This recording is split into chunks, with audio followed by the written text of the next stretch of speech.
ورحمۃ اللہ وبرکاتہ نحمدہ ونصلی علی رسولہ الکریم اما بعد فاعوذ باللہ من الشیطان الرجیم بسم اللہ الرحمن الرحیم رب اشرح لی صدری ویسر لی امری واحلل عقدۃ من لسانی یفقہوا قولی رب زدنی علما اللہم فقہنا فی الدین آمین۔ جی کیا حال ہے سب کے؟ سب خیریت سے ہیں الحمدللہ۔ آج ہم سورہ البقرہ آیت نمبر 151 پڑھیں گے۔ اللہ پاک ہمیں سمجھ بوجھ عطا فرمائے اور عمل کی توفیق بخشے، آمین۔ لفظی ترجمہ دیکھتے ہیں۔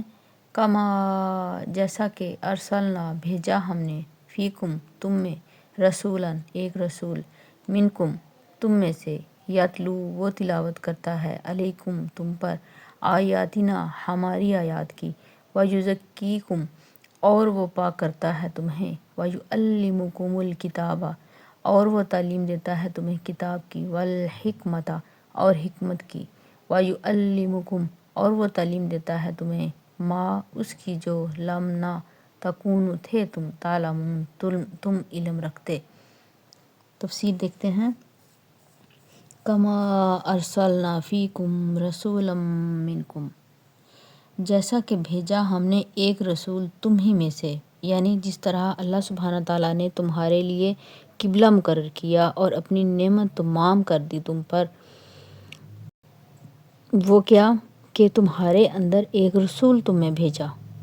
یہ نعمت تمام ہے نا۔ نبی کریم صلی اللہ علیہ وسلم کو عرب میں سے چنا گیا، یا پھر یہ کہ جس طرح رسول صلی اللہ علیہ وآلہ وسلم کا بھیجنا اللہ کا تم پر، تم ہی میں سے یہ احسان ہے، اسی طرح قبلہ مقرر کرنا بھی تم پر احسان ہے۔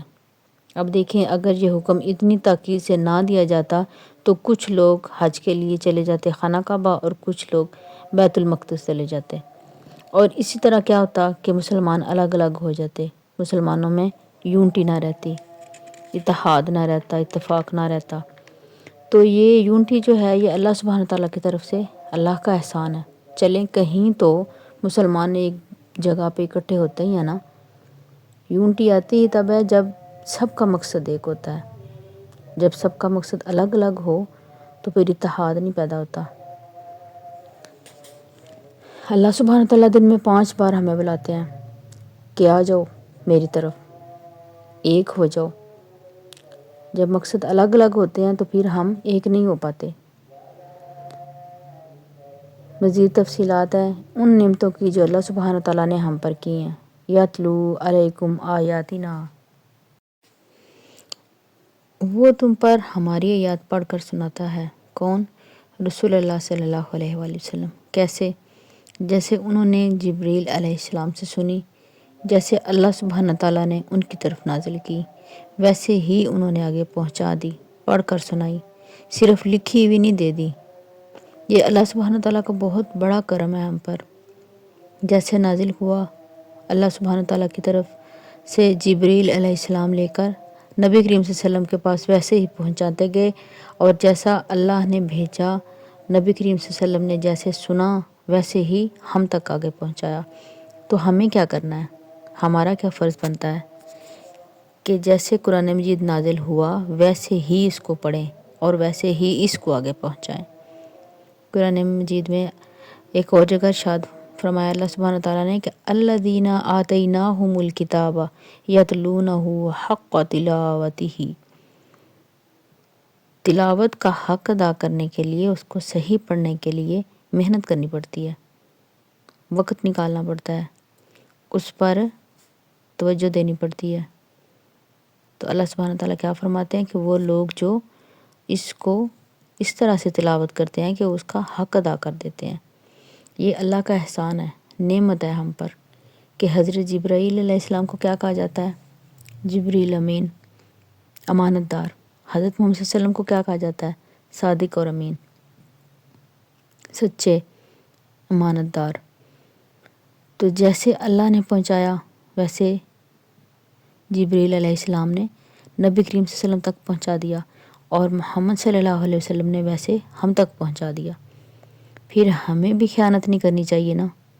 خیانت کس طرح سے کر رہے ہیں ہم کہ جیسے لکھا ہوا ہو ویسے اس کو نہ پڑھنا، زیر کو زبر، زبر کو زیر، پیش کو الٹا پیش، ایک زبر کو دو زبر کے برابر لمبا کر دینا۔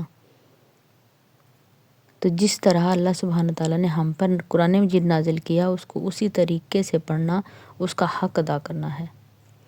وَيُزَكِّيكُمْ، اور وہ تمہارا تزکیہ کرتا ہے۔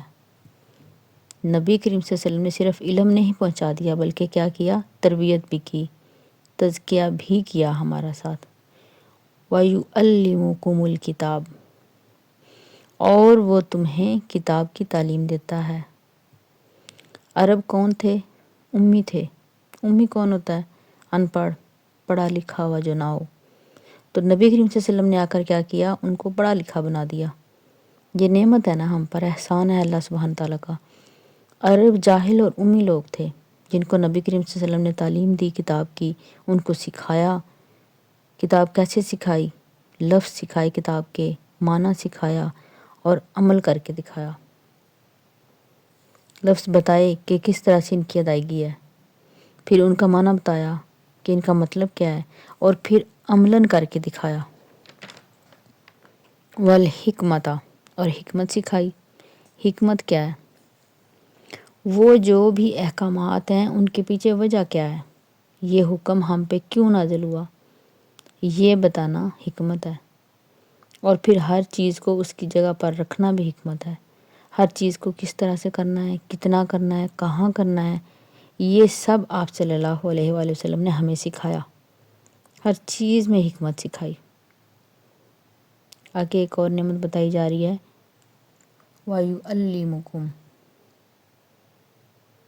وہ سکھاتا ہے تم کو کیا؟ مَا لَمْ تَكُونُوا تَعْلَمُونَ، جو تم نہ جانتے تھے، تمہیں پہلے پتہ ہی نہ تھا۔ نبی کریم صلی اللہ علیہ وسلم نے غور و فکر کرنا سکھایا۔ جتنی بھی علمی ترقی ہوئی اور ان میں تیز رفتاری آئی، یہ اسلام کی برکت سے آئی، نبی کریم صلی اللہ علیہ وسلم کی برکت سے آئی، کیونکہ نبی کریم صلی اللہ علیہ وسلم نے ہر چیز کو دلیل سے سکھایا ہے۔ اللہ پاک سے دعا ہے کہ اللہ قرآن مجید کو پڑھنے، اس کی حکمت کو سمجھنے اور اس پر عمل کرنے کی ہمیں توفیق بخشے۔ جزاک اللہ خیرا کثیر، واحسن الجزا فی الدنیا والآخرہ۔ السلام علیکم ورحمۃ اللہ وبرکاتہ۔